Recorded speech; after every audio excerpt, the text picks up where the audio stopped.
বাংলাদেশ সেটা অবশ্যই পেস বোলিংয়ের জন্য করবে। নিউজিল্যান্ড এ দলকে বাংলাদেশ হারায় অনেক খুশি হয়েছি। এভাবেই এগিয়ে যাক বাংলাদেশ দল। এবং নাসুমের ভালো পারফরমেন্স নিয়ে একই মন্তব্য করলেন মাশরাফি বিন মুর্তজা। হোয়াটওয়াশের লক্ষ্য নিয়ে গতকাল ম্যাচে বাংলাদেশের প্রতিপক্ষ সফরকারী নিউজিল্যান্ডের তৃতীয় ম্যাচ। তবে আগের 2 ম্যাচে জয় মিললেও তৃতীয় ম্যাচে রান স্বল্পতার কারণে ম্যাচ হারতে হয়েছে নুরুল হাসান সোহানের দলকে।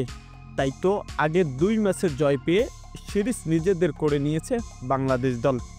তবে বাংলাদেশ দল 2 ম্যাচে জয় ও শেষ ম্যাচে নাসুমের পারফরমেন্স নিয়ে মাশরাফি বিন মুর্তজা বলেন, আগামী দিনের অলরাউন্ডার হতে পারে নাসুম আহমেদ, কারণ তার ব্যাটিং করার ধরন অন্যরকম। আপনি নাসুমকে কোন পজিশনে দিবেন, সে ওই পজিশনে নিজের সেরাটা দিতে প্রস্তুত।